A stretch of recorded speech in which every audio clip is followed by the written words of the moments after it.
these were added in the 1800s, and at the time they were seen as really cheesy and really naff, like not a good interpretation of Gothic, because of course it no longer Gothic is the traditional, the trendy form at that time. But it's lived through World War I, World War II, the occupation of Paris for 4 years. People attached to it as symbolizing resistance as well.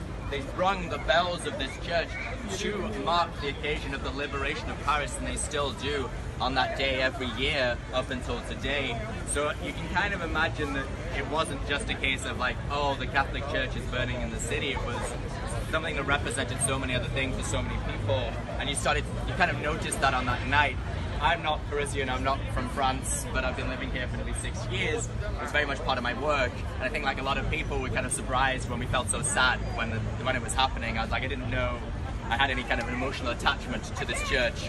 But whilst it was sad, I think, maybe strange to say for me, that something was quite beautiful in that event, in not what was happening to the church, but in the way they kind of brought everyone in the city together, and they kind of were able to share in that event.